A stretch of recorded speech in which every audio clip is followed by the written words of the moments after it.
1973년 이탈리아 북부의 한 마을이 한순간에 깊은 잠에 빠졌다. 전염병도 전쟁도 아니었다. 그런데 마을 사람 전체가 그대로 멈춘 듯 잠들어 버린 것이다.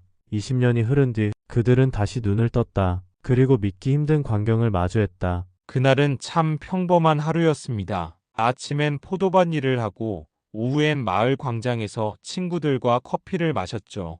오늘은 공기가 좀 묘하네. 그 말이 내 입에서 나왔을 때 루이지가 웃으며 대답했어요. 에이, 또 기분 탓이겠지. 봄이 되면 다들 예민해진다니까. 그렇게 웃으며 헤어진 게 마지막 대화가 될 줄은 몰랐습니다. 그날 밤 평소보다 일찍 피곤했어요. 아내가 물었죠. 오늘 일 많이 했어요? 얼굴이 좀 창백해요. 아니야, 그냥 좀 졸리네. 그리고 침대에 눕는 순간 온몸이 무겁게 가라앉았어요.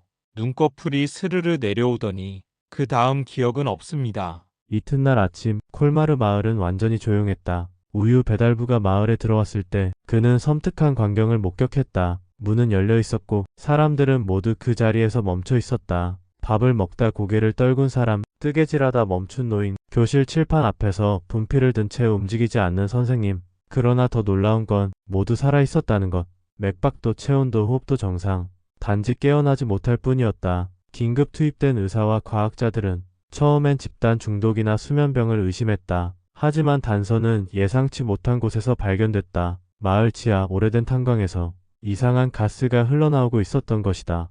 황화수소와 탄산가스의 혼합체. 이 독성 가스는 뇌의 각성 중추를 마비시키면서도 생명 유지에 필요한 호흡과 심장 박동은 유지시켰다. 마치 자연이 만든 마취제처럼. 전문가들은 이를 지하가스로 인한 집단 기면 상태라고 결론 내렸다. 하지만 문제는 가스가 언제 멈출지, 사람들이 언제 깨어날지 아무도 알 수 없다는 것이었다. 눈을 떴을 땐 햇빛이 너무 눈부셨습니다. 여보.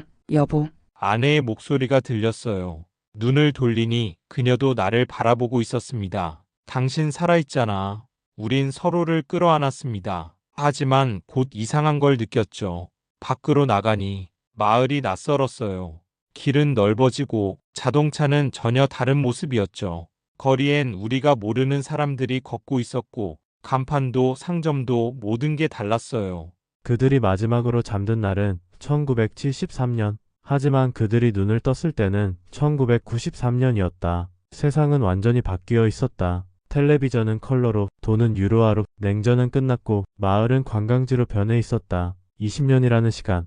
그들에겐 단 하루였지만 세상에겐 한 세대가 지나간 시간이었다. 사람들이 물어요. 잠든 동안 뭘 느꼈나요? 나는 꿈을 꿨어요. 아버지와 함께 포도밭에서 일하던 시절로 돌아간 꿈이었죠. 바람이 불고 새소리가 들리고 그곳엔 평화가 있었습니다. 다른 사람들도 그랬대요. 누군가는 떠난 가족을, 누군가는 젊었던 자신을 만났다고요. 어쩌면 그 가스는 우리에게서 시간을 앗아간 게 아니라 가장 소중한 기억 속에 머물게 한 건지도 모르겠어요. 콜마르 마을 사건은 현대 의학사에서 가장 기이한 사례로 기록됐다. 과학자들의 조사 결과 마을 지하 500m 깊이의 폐광에서 황화수소와 이산화탄소가 지속적으로 유출되고 있었다. 이 가스는 집 표면 위로 천천히 스며들었고 마을 전체를 뒤덮었다. 농도가 일정 수준에 도달하자 주민들의 뇌는 의식을 잃었지만 생명 유지 기능은 계속 작동했다. 기면 상태, 깨어나지도 죽지도 않는 일종의 생물학적 정지 상태였던 것이다. 그리고 20년 후 지하 가스의 흐름이 자연적으로 변화하면서 농도가 낮아졌고 사람들은 하나둘 깨어나기 시작했다. 이것은 기적이 아니었다. 과학적으로 설명 가능한 하지만 극히 드문 현상이었다. 이후 이탈리아 정부는 콜마르 마을을 완전히 폐쇄했다. 주민들은 모두 다른 지역으로 이주했고 마을 입구엔 경고 표지판이 세워졌다. 위험 지하 가스 유출 지역. 지금도 이 지역의 지질학자들은 정기적으로 가스 농도를 측정한다. 그리고 그들은 말한다. 이 땅은 아직도 숨을 쉬고 있습니다. 언제든 다시 누군가를 잠재울 수 있죠. 사람들은 내게 물어요. 정말 20년 동안 잠들어 있었나요? 나는 미소 지으며 대답하죠. 그래요. 하지만 그건 단순한 잠이 아니었어요. 그건 땅속 깊은 곳에서 새어나온 가스가 우리를 시간 밖으로 데려간 과학으로도 설명하기 어려운 경험이었죠. 콜마르 마을의 미스터리. 그것은 신비로운 이야기가 아니라 폐광가스가 만들어낸 실제 사건이었다. 하지만 그 사건이 남긴 건 단지 과학적 기록만이 아니다. 시간이 멈춘 듯한 순간, 그 속에서도 계속 뛰던 심장, 그리고 다시 눈을 뜬 사람들의 이야기. 어쩌면 그들의 잠은 한 세대의 기억을 지켜낸 기적 같은 사고였는지도 모릅니다. 땅 밑 깊은 곳에선 지금도 가스가 흐르고 있다.